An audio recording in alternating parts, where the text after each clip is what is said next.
हाँ तो 10th class देखो बेटा, आपके चौथा पार्ट चल रहा था देव। ठीक है बेटा, तो हमने इसके 2 पद पढ़ लिए थे। ठीक है, आज कवित पढ़ेंगे यानी तीसरा पद पढ़ेंगे। ठीक है बेटा, तो देखिए इसमें किसका वर्णन कवि ने किया है।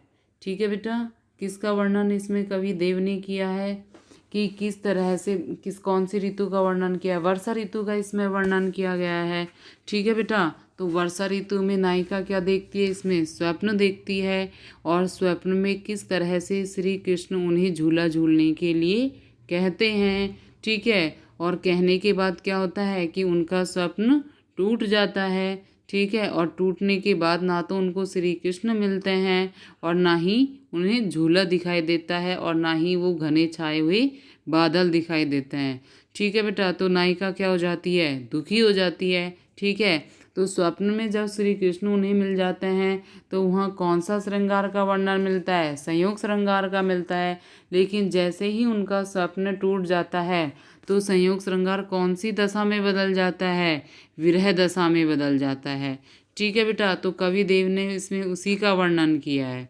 ठीक है, तो देखिए, जहरी जहरी झीनी बूंद है परित मानो, परती मानो गहरी गहरी घटा घेरी है गगन में। अब देखिए बेटा, इसमें जहरी से मतलब किससे लिया गया है, जहरी से मतलब यहाँ लिया गया है वर्षा की बूंदों की जब झड़ी लग जाती है। ठीक है, तो उससे क्या बोलते हैं, जहरी बोलते हैं, यानी वर्षा की धीमी धीमी जो बूंदें पड़ती हैं। ठीक है, उससे क्या बोलते हैं, झड़ी लगना। ठीक है बेटा, और झीनी से मतलब यहाँ किससे आया है, पतली या बारीक बूंदों से। ठीक है बेटा, झीनी से मतलब यहाँ किससे लिया गया है, पतली या बारीक बूंदों से लिया गया है। और परीत का अर्थ यहाँ लिया गया है परती का अर्थ। परती का अर्थ यहाँ किससे लिया गया है, चारों ओर या सब ओर से लिया गया है। ठीक है बेटा, परती से मतलब यहाँ किससे लिया गया है, चारों ओर या सब ओर से लिया गया है। झीनी का अर्थ पतली या बारीक बूंदों से लिया गया है। ठीक है, जय हरी से मतलब किससे लिया गया है, बूंदों की झड़ी लगने से लिया गया है। ठीक है, और गहरी से मतलब किससे लिया गया है, यानी गहरी गहरी घटाएं घिर गई हैं। ठीक है बेटा, गगन से मतलब किससे लिया गया है, यहाँ पे आकाश से लिया गया है। ठीक है बेटा, गगन से मतलब किससे लिया गया है, आकाश से लिया गया है। और घेरी से मतलब लिया गया है घेरने से। ठीक है, घेरी से मतलब किससे लिया गया है, घेरने से लिया गया है। ठीक है, तो देखिए इसमें क्या कह रहे हैं कि कवि देव ने इसमें किसका वर्णन किया है कि वर्षा ऋतु के आगमन से किस तरीके से नायिका प्रसन्न हो जाती है। ठीक है बेटा, क्या किसके बारे में वर्णन किया है कि वर्षा ऋतु के आगमन से नायिका जो प्रसन्न होती है। ठीक है, उसी का इसमें वर्णन किया गया है। ठीक है, तो देखिए क्या कह रहे हैं कवि कि जहरी जहरी झीनी बूंद है परित मानो गहरी गहरी घटा घेरी है गगन में। अब इसमें क्या कह रहे हैं कि वर्षा काल में झरझर की आवाज़ करती हुई क्या होने लगी हैं, पतली बूंदें पड़ने लगी हैं। ठीक है बेटा, कि झहरी झहरी झीनी बूंद है पड़ती मानो गहरी गहरी घटा घेरी है गगन में। अब देखिए इसमें क्या बताया गया कि वर्षा काल में झरझर की आवाज़ करती हुई बूंदें पड़ने लगी है और आकाश में भी घने बादलों की घटाएं सब और गिरने लगी हैं। यानी आकाश में भी जो वो हैं बादलों की घटाएं हैं, घने बादलों की घटाएं हैं, वो चारों ओर छा गई हैं। ठीक है बेटा, सब और या चारों ओर वो छा गई हैं। प्रतिमानों से मतलब किससे लिया गया है कि जो बादलों की घटाएं हैं वो चारों ओर छा गई हैं। ठीक है बेटा, तो देखिए, जहरी जहरी झीनी बूंद है परित मानो गहरी गहरी घटा घेरी है गगन में। कि वर्षा काल में झरझर की आवाज़ करती हुई पतली या बारीक बूंदें पड़ने लगी हैं और आकाश में घने बादलों की घटाएं चारों ओर छाने लगी हैं। ठीक है बेटा, गहरी गहरी घटा घेरी है गगन में और आकाश में जो गहरे बादल हैं उनकी घटाएं चारों ओर छाने लगी हैं। ठीक है, आगे देखिए, आनी कहो शाम मौसू चलो झूले को आज, फूली ना समानी भई ऐसी हो मगन में। अब देखिए बेटा, श्याम से मतलब तो यहाँ किससे लिया गया है, श्री कृष्ण से लिया गया है। आनी कहियो यानी आने के लिए कहना लिया गया है, ठीक है। और झूले बे का मतलब किससे लिया गया है, झूला से लिया गया है, ठीक है बेटा। झूले बे से मतलब किससे लिया गया है, झूला से लिया गया है। और फूली न समाना, ठीक है, फूली ना समाने से मतलब किससे लिया गया है यहाँ पे, फूली न समाने से मतलब लिया गया है प्रसन्न होने से, ठीक है बेटा। फूली न समाने से अर्थ किससे लिया गया है, प्रसन्न होने से लिया गया है, ठीक है। मगन होने से मतलब किससे लिया गया, खुश होने से लिया गया है। मगन का मतलब भी क्या होता है, खुश होना होता है, ठीक है। और आने से मतलब किससे लिया गया है, आने से लिया गया है, ठीक है। तो देखिए वो स्वप्न में क्या सोचती है, ठीक है, वो क्या देख रही है वर्षा ऋतु में, स्वप्न देखती हैं, ठीक है। तो देखिए अपने जो स्वप्न है उसका वर्णन वो किससे बोल कह रही हैं, अपनी सखी से कह रही हैं, ठीक है बेटा। अपने जो स्वप्न में उन्होंने देखा था नायिका ने, वो उसको किससे बोल रही हैं, अपनी सखी से कह रही हैं, ठीक है बेटा। तो देखिए आनी कहियो श्याम मोसू चले चलो झूले बे को आजू, ठीक है बेटा। अब क्या बोल रही है नायिका अपनी सखी से कि प्रियतम कृष्ण ने मुझे झूला झूलने के लिए मुझे कहने लगे, ठीक है। और जब मुझे उन्होंने झूला झूलने के लिए कहा तो फूली न समाना, तो मैं फूली नहीं समाई, अर्थात मैं अत्यधिक प्रसन्न हो गई।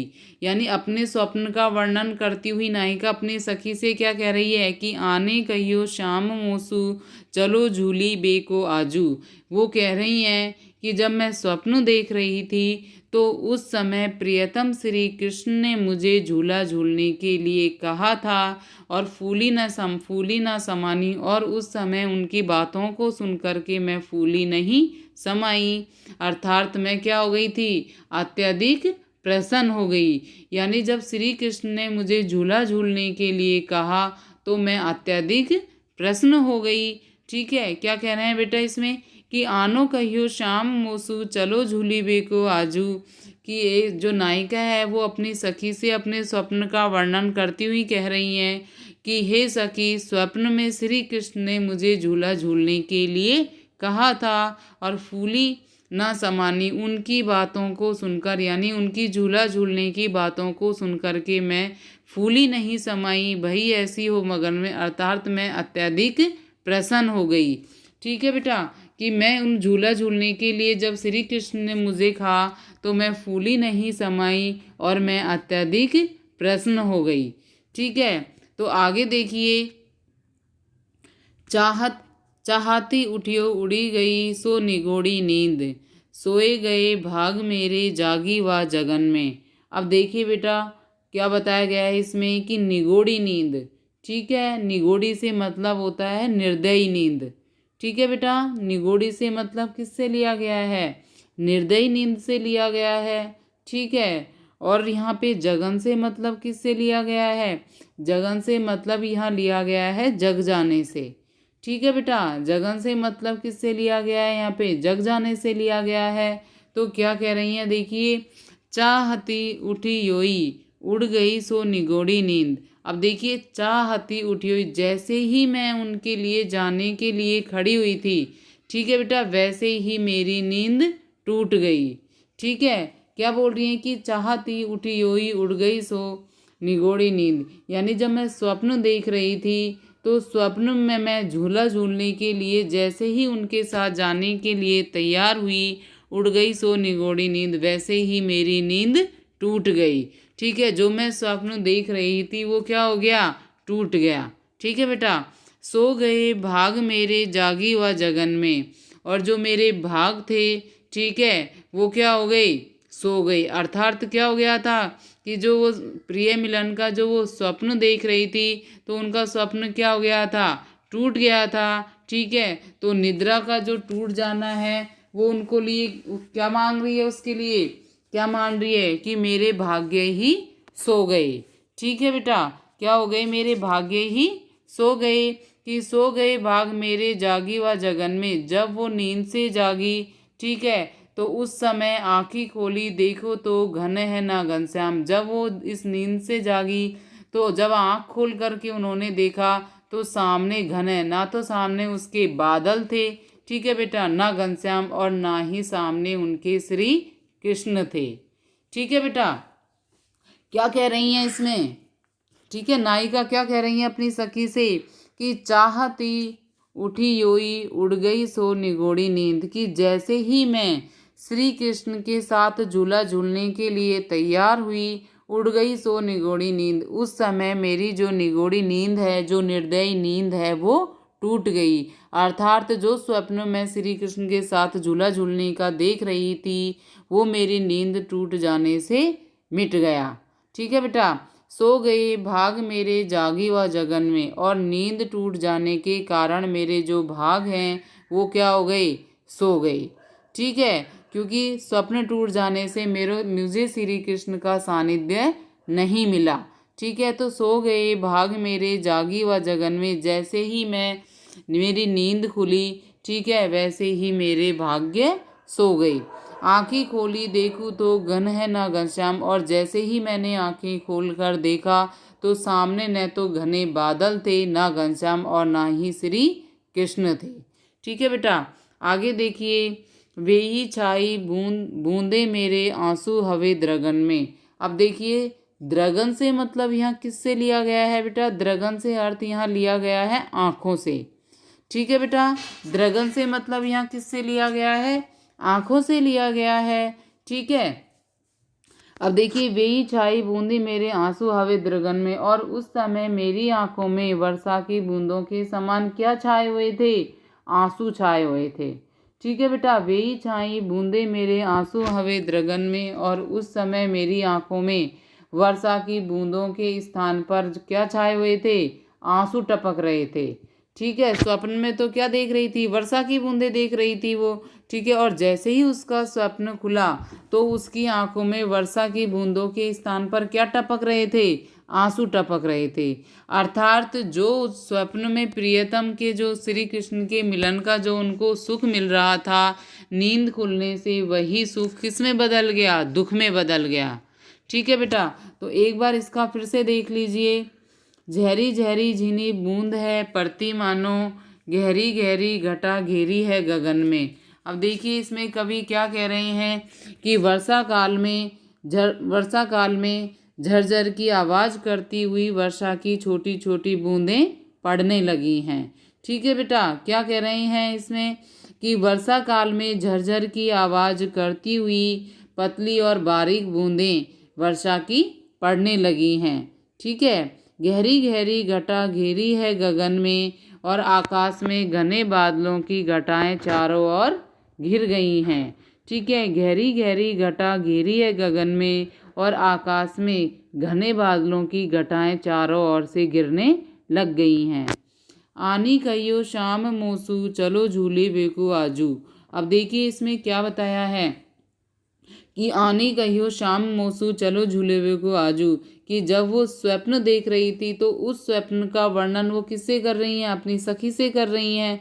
ठीक है, तो क्या कह रही हैं कि जब मैं स्वप्न देख रही थी तो उस समय प्रियतम कृष्ण ने मुझसे झूला झूलने के लिए आज कहा था, फूली ना समानी भई ऐसो हूँ मगन में, और उनकी इस झूला झूलने की बातों को सुन करके मैं फूली नहीं समाई, अर्थात मैं अत्यधिक प्रसन्न हुई।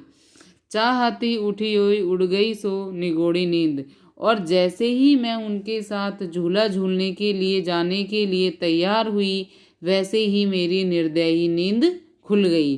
ठीक है बेटा, क्या कह रही हैं इसमें नायिका अपनी सखी से कि चाहती उठी हुई, कि जैसे ही मैं श्री कृष्ण के साथ झूला झूलने के लिए तैयार हुई, सो निगोड़ी नींद, की मेरी निगोड़ी नींद यानी मेरी निर्दयी नींद खुल गई, अर्थात मेरा स्वप्न क्या हो गया, टूट गया। सो गए भाग मेरे जागी व जगन में, और मेरे जगते ही मेरे भाग्य सो गए। ठीक है, मेरी नींद खुलते ही मेरे भाग्य क्या हो गए, सो गए। इस तरह से मेरा जाग जाना मेरे लिए क्या रहा, दुर्भाग्यपूर्ण रहा। ठीक है बेटा, आगे देखिए, आँखी खोली तो देखो घन है ना घनश्याम। अब क्या कह रही है नायिका अपनी सखी से कि जब मेरा स्वप्न खुला, मेरी नींद टूटी, तो मैंने आँख खोलकर सामने देखा कि ना तो घन है यानी ना तो घने बादल हैं, और ना ही घनश्याम है, अर्थात ना ही श्री कृष्ण हैं। ठीक है बेटा। यहाँ पे घन से अर्थ तो किससे लिया गया है, बादलों से लिया गया है, और घनश्याम से अर्थ किससे लिया गया है, यहाँ पे श्री कृष्ण से लिया गया है। ठीक है बेटा। तो क्या कह रही है नायिका कि जैसे ही मैंने आंखें खोली उस समय ना तो मेरी आंखों के सामने घने बादल थे और ना ही मेरी आंखों के सामने श्री कृष्ण थे। वेई छाई बूंदे मेरे आंसू हवे द्रगन में, और उस समय मेरी आंखों में वर्षा की बूंदों के स्थान पर क्या टपक रहे थे, आंसू टपक रहे थे। वेई छाई बूंदे से मतलब वर्षा की बूंदों से लिया गया है। ठीक है बेटा। वेई छाई बूंदे से मतलब किससे लिया गया है, यहाँ पे वर्षा की बूंदों से लिया गया है। ठीक है। तो क्या कह रही हैं कि उस समय मेरी आंखों में वर्षा की बूंदों के स्थान पर क्या टपक रहे थे, आंसू टपक रहे थे।